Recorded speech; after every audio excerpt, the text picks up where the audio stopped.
Tu as l'habitude de commencer des business, faire des activités, et ça ne marche pas. Tu reprends, encore et encore. Tu ne comprends pas pourquoi. Eh bien, moi, je vais te le dire tout de suite.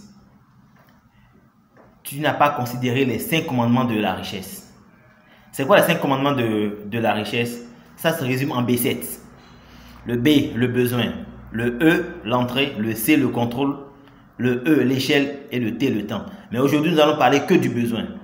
Sur une prochaine vidéo, on va parler de l'entrée et ainsi de suite. Ce sera pour 5 vidéos. Eh bien, le besoin.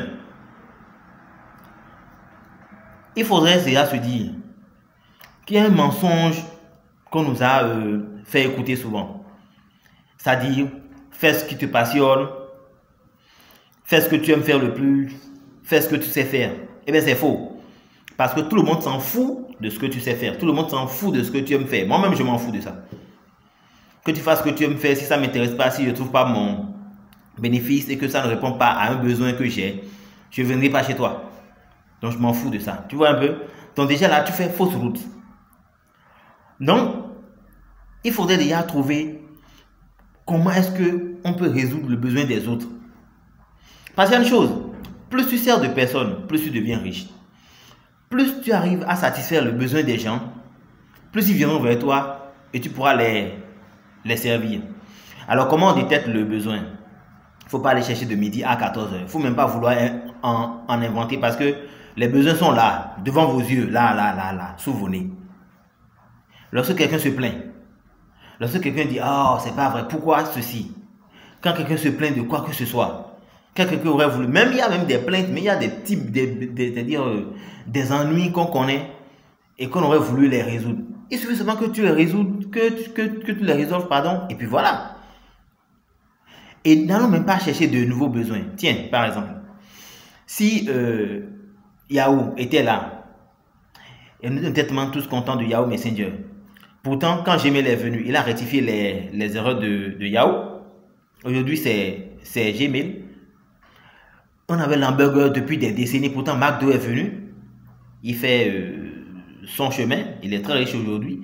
On prenait le café depuis quoi? Des dizaines de décennies. Et pourtant, Starbucks est venu. On prend le café à 6 euros, par exemple. Donc, ça vous dit les besoins sont là. Tant que tu satisfais des besoins, tu auras toujours du marché. Ton activité va marcher. Ça, c'est clair. Alors, il faudrait comprendre ceci. Il faudrait comprendre que les besoins mal satisfaits sont aussi une niche, n'est-ce pas? Il faudrait aussi comprendre que il suffit simplement d'éliminer le besoin, c'est-à-dire d'apporter une satisfaction aux besoins des gens. Éliminer l'ennui. Lorsque quelqu'un dit j'en ai marre de, lorsque quelqu'un dit pourquoi est-ce que ceci, lorsque quelqu'un, voilà, lorsque autour de vous, vous êtes dans vos pays, dans vos pays africains, on dit tout va mal. Mais ça, c'est une niche de besoin. On dit le prix de telle chose a pris de la valeur. Pourquoi? Ça, c'est un besoin. Il faut aller le régler.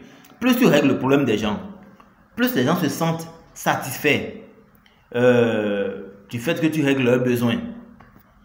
Ton activité va forcément marcher. Alors, il faut retenir ceci. Faire ce que l'on aime faire, ça ne veut rien dire. Ça ne va nulle part. Nulle part. Donc déjà là, commencez déjà par rectifier vos choix d'activité en vous appuyant sur le besoin. Affaire à suivre.